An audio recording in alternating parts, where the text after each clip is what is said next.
Hi, my name is Glenn Bady, U.S. Life Master. In previous videos, I've been examining knight patterns, knights vertical, knights horizontal, and knights diagonal. In this video, you will see the knights patterns live in action against a grandmaster. This game was played at the 26th Sand Regency Chess Tournament, Reno, Nevada, USA, October 17th, 2008. Time control, 40 moves, 2 hours, sudden death, 1 hour.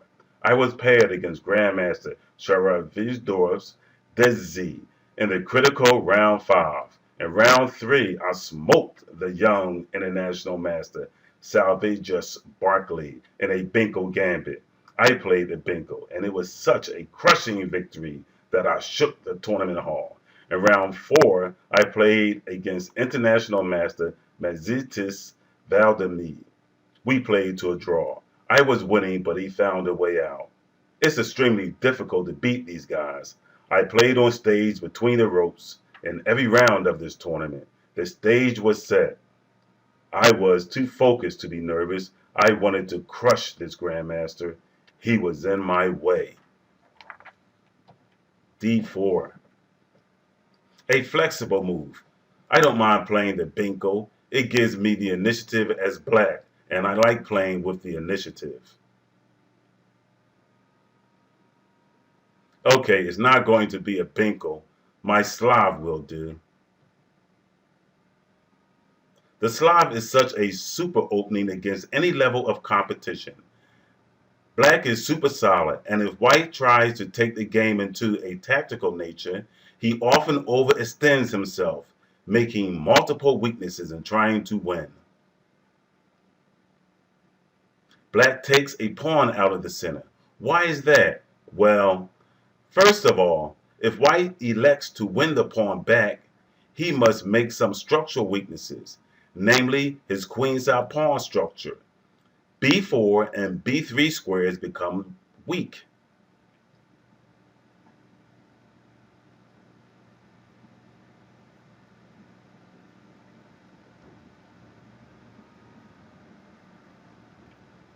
Okay, what is white trying to accomplish and what is black trying to accomplish? Just look at this position for a second. White wants to control the E4 square and the center so he can establish a space advantage. Blacks want to control the E4 or stop white from playing E4. Let's look at the board in this way. E4 is in white's territory, and it is difficult to stop or control a square or squares in your opponent's territory. So, why is black even trying to stop white from playing E4? Chess is a fight, and when we are fighting, we just don't let the guy come through our guards. No, we make him work. Maybe he will get tired. Make him think. There is always room for error. Also, when white achieves his desired e4, he will make a weakness of the d4 pawn. Not to mention, e4 is now a target for black.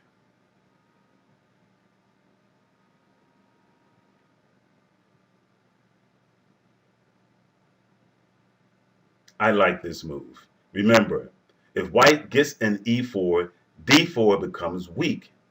The black sniper, John's words, thank you, John, focuses in on white's knight, which is controlling d4.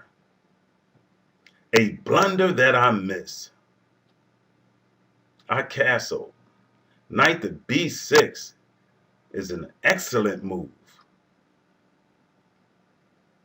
Overworking white queen and also attacking d4. If picking up a pawn.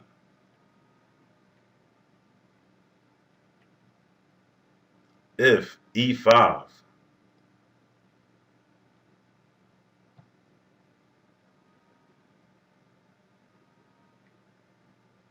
White don't have enough for the pawn. These types of positions never work tactically because black is too solid.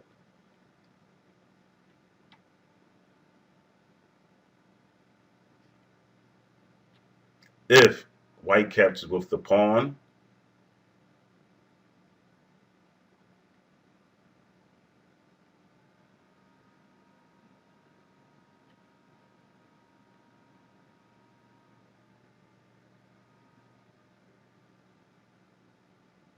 This is just an example of what can happen. There are many variations, but I think white will come up short on any tactical try because of the solid nature of black pawn structure. Where are his weaknesses? This is not the way to play for tactics, and strong players know this. Let's go back.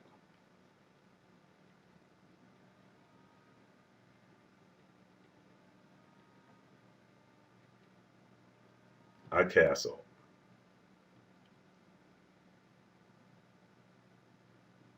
I should mention at this point, ever since the fifth move,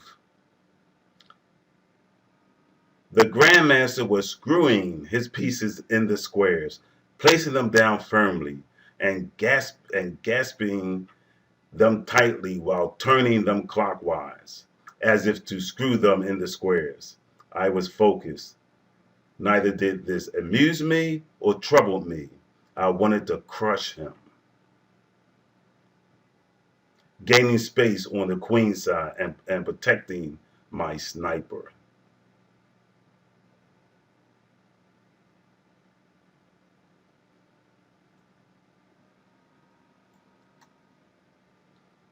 White wants to put the bishop on a great diagonal.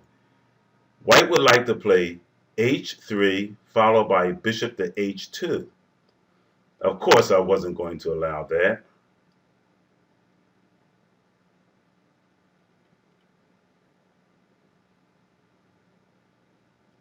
Want to draw? Of course not.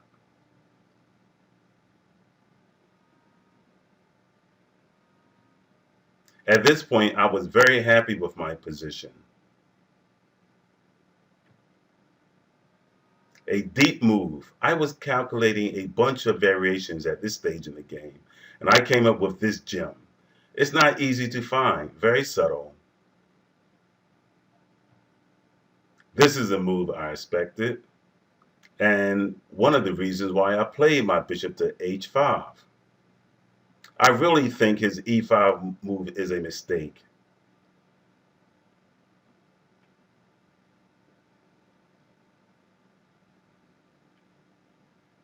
He honestly thought this move was winning. He turned the queen on e4 a couple of times. Calmly, I played,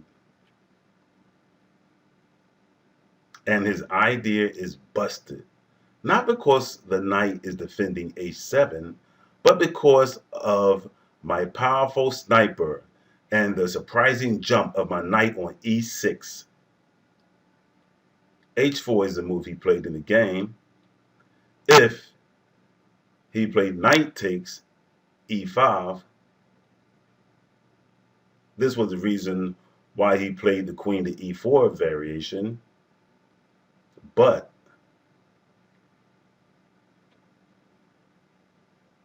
and now, of course, my queen is in pre if I take his queen.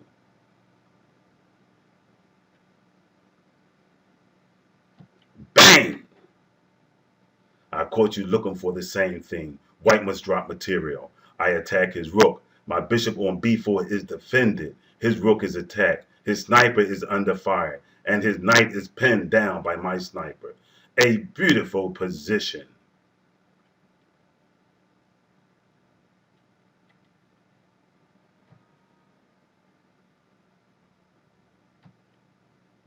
h4, the game move.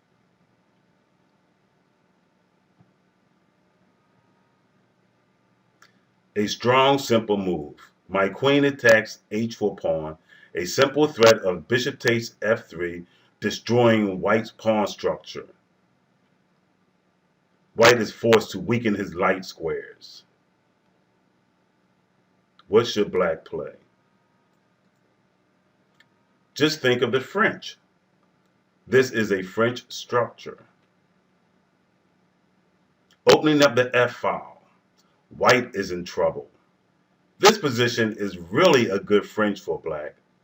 His light sniper is outside his pawn structure, and the f file is about to come open.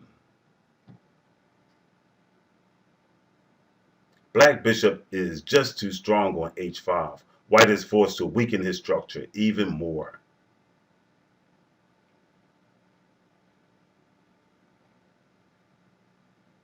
This shows a high-level understanding of the position. I didn't want his knight to travel to e4.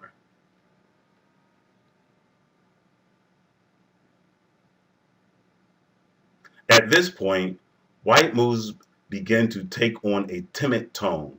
His hands was visibly shaking as if he had no desire to control his army any longer.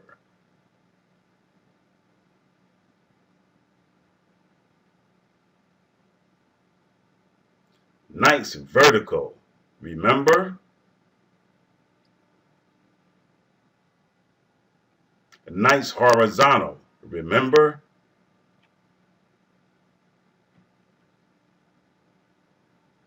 White can't allow the knight to rest on f4. He must take it off the board. Just look at White pawn structure.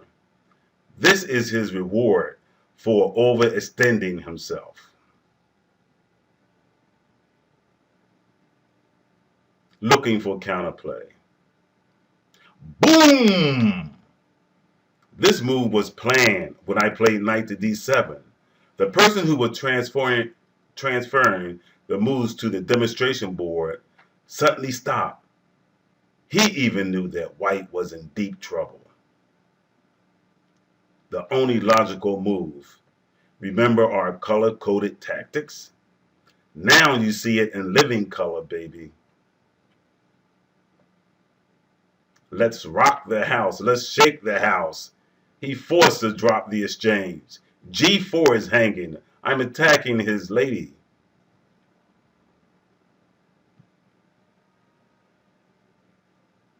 If rook takes b7, rook to b8, and I control the b file. Therefore, knight to g6, trying to find counterplay. Rook to d8. Not tying my rook down to the b7 pawn.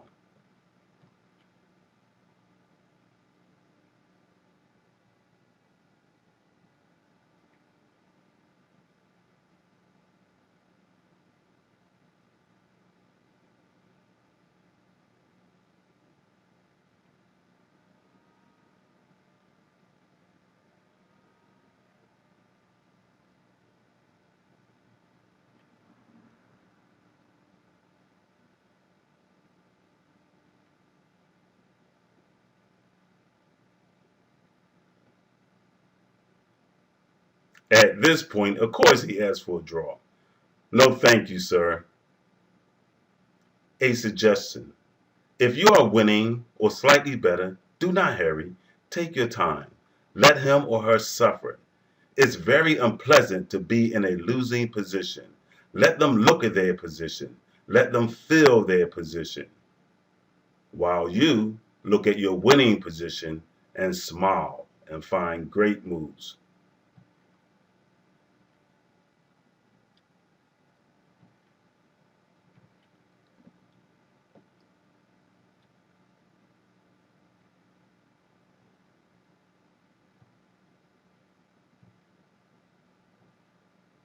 He resigned. In this video, we witnessed the power of knight's vertical, knight's horizontal. Also, we witnessed color-coded tactics. Thanks for watching. Good luck. Good chess. Cheers!